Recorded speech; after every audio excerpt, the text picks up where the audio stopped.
Unaweza ukatuweka wazi kidogo labda ni kwa namna gani ushiriki wako katika msiba huu kiongozi? Nimekuja kwenye msiba, aliyefariki ni bibi yangu. Mzee Mwambogela ni babu yangu. Pole sana. Asante. Kwa hiyo tuko msibani hapa kwa ajili ya shughuli hii ya bibi yetu ili tuweze kumsindikiza. Pole sana kiongozi.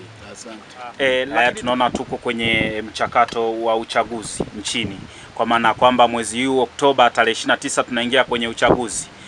Lakini yako sintofahamu zinakwenda mitandaoni mbalimbali, watu wakizungumzia matukio mbalimbali ya watu mbalimbali ambao wanapotea katika mazingira ya sintofahamu kwenye hili swala kiongozi, na hali halisi namna ilivyo nchini.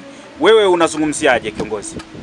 Kwanza, jambo la kwanza kwenye swala la uchaguzi, tumejikwaa kama taifa na tumefanya jambo la aibu sana.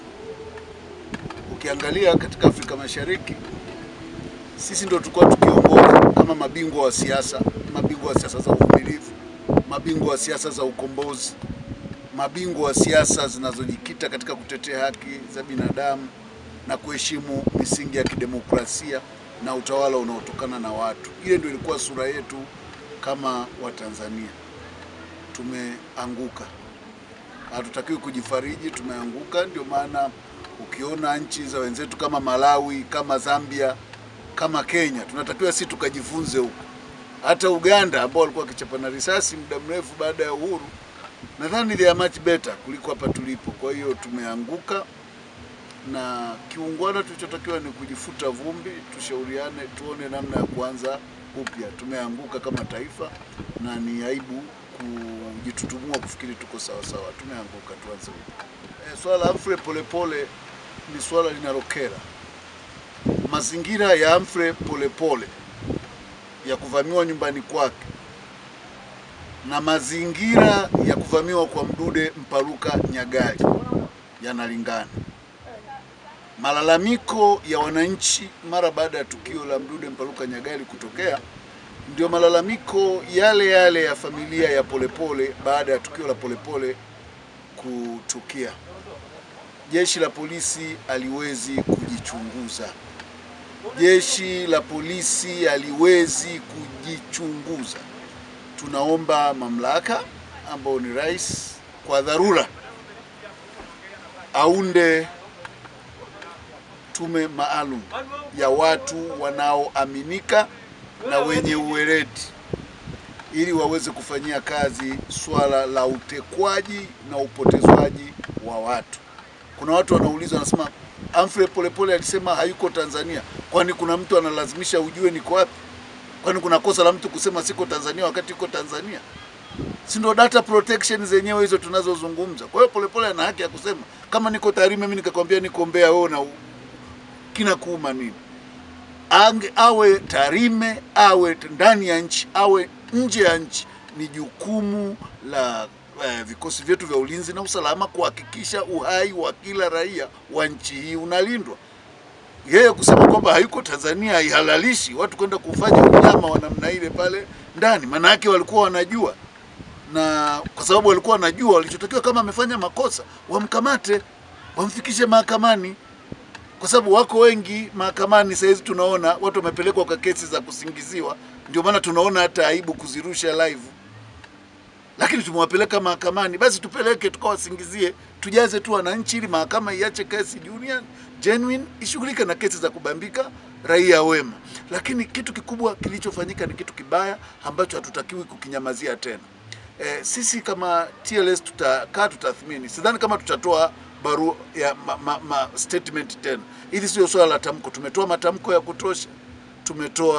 Tumeenda mahakamani. Mara zote maamuzi ya mahakama yamekuwa ya kukwepa kuwajibika. Yaani imekuwa mahakama badala ya kusaidia kutafsiri kwa namna ya kulinda uhai, imekuwa ikijaribu kutafsiri sheria kwa namna ambayo inahamasisha watekaji na vyombo vinavyoshindwa kutekeleza wajibu wake kujisikia wako salama zaidi. Kwa hiyo kila mmoja na nafasi yake ya kuwajibika. Tukifikiri sio la kwako leo litafika tu. We ni jaji, litakufikia tu. na litakapofika, kumbuka, wote watakaa kimya. Hakuna ambaye yuko salama. Usione kwa sababu ametekwa mwingine ukafikiri yule ni kwa sababu ni mpinzani au yule anawaza tofauti. Kwa hiyo mimi maoni yangu ni kwamba swala la Polepole hatutakiwi kupepesa macho. Tusipovunja na kulibadili jeshi la polisi, swala la utekaji halitaisha. Tukitaka kushughulika na utekaji, tushughulike na jeshi la polisi. Tunaona we mwenyewe umekuwa ni mtu wa mitandao sana, kiongozi. Tunaona kwenye mitandao watu wakiandika, wakikomenti kwamba tarehe 29 wanakwenda kuandamana. Wakati ni siku ya uchaguzi. Umeeleza kwamba tumejikwaa kwenye uchaguzi, tunapasa kuangalia kwa jicho lingine ni namna gani kifanyike. Wewe unaelezaje kwa hawa vijana ambao wao wanatazamia hilo? Soma sheria ya vyama vya siasa. Kuandamana ni makosa. Soma katiba. Kuandamana ni makosa. Kuandamana ni moja ya shughuli ya halali ya watu kueleza hisia zao. Kwa hiyo hatujaanza leo kuandamana taifa hili. Tumeandamana, hata Azimio la Arusha lilipopita tuliandamana. Mimi wakati nakuwa tulikuwa na matembezi ya mshikamano kila mwezi wa pili tarehe 5 kama sikosei, ilikuwa ni maandamano. Kulikuwa na maandamano ya kutosha ya kuunga ya kupinga labda Malawi, kumpinga Banda alivyokuwa akizungumza kuhusu taifa letu. Tumekuwa na maandamano mengi. Kwa hiyo swala maandamano ni haki ya watu kujieleza. Kama wewe una haki ya kupiga kura, mwache mwenye haki ya kuandamana aandamane. Kwani wakiandamana unapungukiwa nini? Hakuna anayemiliki ukweli. Hakuna anayemiliki haki. Wananchi wametoa tu kwa dola au kwa serikali kiasi ya haki zile tu walizoipa, lakini kuna baadhi ya haki wamebaki nazo. Kwa hiyo kuandamana si kosa. Watu wakiandamana wamefanya kosa gani?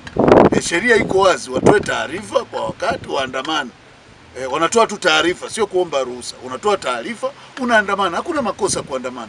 Ni kwa sababu tu ya siasa zilizopitwa na wakati, mazoea ya kuondoka utu ndani yetu. Ndio maana tukuta na vyombo vyetu vya dola kutoka katika mfumo wake wa kuwa pro people na kuwa pro leader, ndiko kunakosababisha maandamano yaonekane kama uhalifu. Maandamano ni tukio la kiraia. Watu wakiandamana waache waandamane, ni haki yao ya kimsingi.